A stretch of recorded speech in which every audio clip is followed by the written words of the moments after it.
Putin जहां एक तरफ मंगोलिया जाएंगे तो वहीं क्या उनकी गिरफ्तारी हो जाएगी? और इन सब के बीच में डॉक्टर एस जयशंकर ने क्यों कहा है कि चाइना एक यूनिक प्रॉब्लम है? जानेंगे। डॉक्टर एस जयशंकर का ये बयान इस वक्त सोशल मीडिया पर बहुत ज्यादा वायरल हो रहा है। जियोपॉलिटिक्स में बहुत कुछ चल रहा है, हमेशा की तरह जानने को मिलेगा बहुत कुछ। आइए जानते हैं इन खबरों को विस्तार से। रूस के राष्ट्रपति व्लादिमीर पुतिन को गिरफ्तार किया जा सकता है। पुतिन मंगोलिया का दौरा करने जा रहे हैं और मंगोलिया के राष्ट्रपति उखनागिन खुरेलसुख के पास ये ताकत है कि वो पुतिन को गिरफ्तार करा सकते हैं। ये गिरफ्तारी इंटरनेशनल क्रिमिनल कोर्ट यानी ICC के पुतिन के खिलाफ जारी वारंट के आधार पर हो सकती है। कोर्ट ने बीते साल पुतिन को युद्ध अपराधी मानते हुए रूसी राष्ट्रपति की गिरफ्तारी का वारंट जारी किया था। व्लादिमीर पुतिन को सलाखों के पीछे डाला जा सकता है क्योंकि मंगोलिया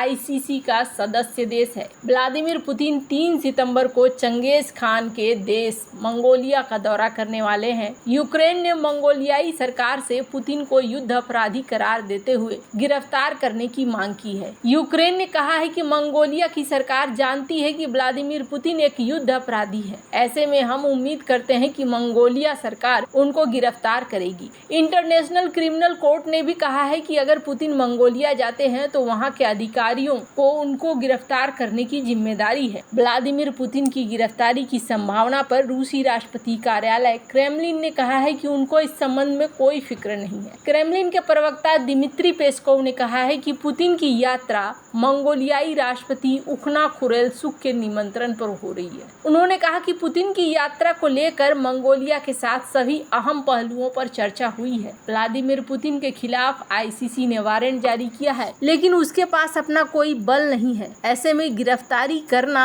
हस्ताक्षरकर्ता देशों पर निर्भर है। मंगोलिया भी हस्ताक्षरकर्ता देशों में से है। ऐसे में ICC का वारंट मंगोलिया सहित अदालत के 124 सदस्य देशों को पुतिन को गिरफ्तार करने और उनके क्षेत्र में कदम रखने पर मुकदमे के लिए हेग में ट्रांसफर करने के लिए बाध्य करता है। ICC ने पिछले साल मार्च में पुतिन के खिलाफ गिरफ्तारी वारंट जारी किया था, जिसमें उन पर यूक्रेन से सैकड़ों बच्चों को अवैध रूप से निर्वासित करने के युद्ध अपराध का आरोप लगाया गया था। हालांकि रूस ने आरोप को खारिज करते हुए कहा है कि ये राजनीति से प्रेरित है। गिरफ्तारी वारंट जारी होने के बाद से पुतिन ने अदालत के किसी हस्ताक्षरकर्ता के पास यात्रा नहीं की। उन्होंने पिछले साल दक्षिण अफ्रीका की यात्रा भी रद्द कर दी थी। अब मंगोलिया क्या ये रिस्क लेगा? मुझे तो ऐसा नहीं लगता है कि मंगोलिया ऐसा कोई भी रिस्क लेने जाएगा। खैर, जहां एक तरफ ये सब कुछ चल रहा है तो वहीं दूसरी तरफ डॉक्टर एस जयशंकर का ये बयान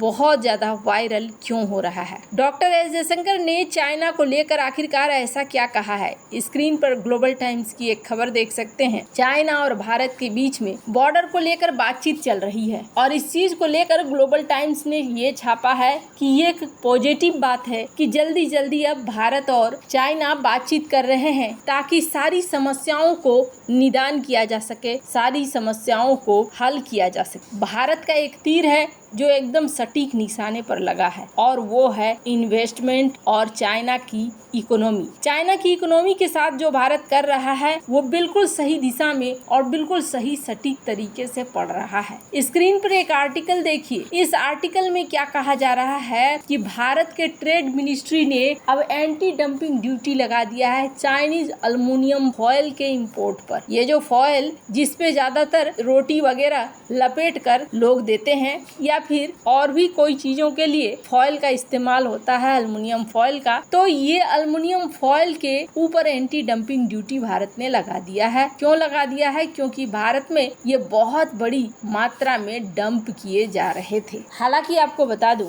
इन सब के बाद अब भारत क्यों नहीं इन्वेस्टमेंट लेना चाहता है चाइना? इस क्वेश्चन का आंसर दिया है डॉक्टर एस जयशंकर ने। मैं चाहती हूँ कि इस वीडियो के कुछ अंश को आप सुने। I think the sensible response to it is to take the precautions which a country like India should be taking. Now, it has never been the government's position that we should not be having investments from China or doing business with China. It is that investment, because we are largely talking investments here. When it comes, trade is a different matter. I mean, I'm happy to talk about why we should be manufacturing more. But on the investments issue, I think, to me, it's common sense that investments from China would be scrutinized. I think the border and the state of relations between India and China call for it. But I think even if countries who do not have a border with China are scrutinizing investments from China. I mean, Europe doesn't have a border, America doesn't have a border, but yet they're doing that. So the fact is, the issue is not do you have investment from China or not. It's not a yes or no answer. It is what should be the appropriate level of scrutiny, how should you handle it. And when you look at that, sometimes, when I read stuff, including in your newspaper, where people say, we should clearly identify this is national security. It doesn't work that way anymore. Because what is national security itself has expanded. I mean, tell me, if we were completely reliant, let us say, on pharmaceuticals from China, does it not have national security implications? If your telecom is, based on Chinese technology, इस video में doctor S Jaishankar ने ये कहा है कि एक ज़माना था जब अमेरिका का खूब इस्तेमाल किया चाइना ने, और उस माहौल को इस्तेमाल करते हुए चाइना ने अपना वर्चस्व फैलाया और चाइना एक ग्लोबल सप्लाई चेन का हिस्सा बन गया। लेकिन ये सब कुछ वो इंजॉय करता रहा, एक टाइम तक उसको फ़ायदा होता रहा और बहुत फ़ायदा हुआ। लेकिन आज चाइना एक यूनिक प्रॉब्लम बन गया है, सिर्फ हमारे लिए नहीं, हमारा तो छोड़ दो, हमारे साथ तो एक अलग केस भी साथ है। लेकिन अगर पूरी दुनिया की बात करें, यूरोप की बात करें, हम भारत चाइना की बात कर रहे हैं, यहाँ पर डिबेट कर रहे हैं, क्या यूरोप के लिए चाइना एक प्रॉब्लम नहीं बना है? क्या उन देशों का चाइना के साथ व्यापार घाटा नहीं बढ़ा है? दुनिया के बहुत सारे ऐसे देश हैं जिनके साथ व्यापार घाटा बढ़ा है, और इसके पीछे कारण है कि चाइना को एक समय बहुत मौका मिला।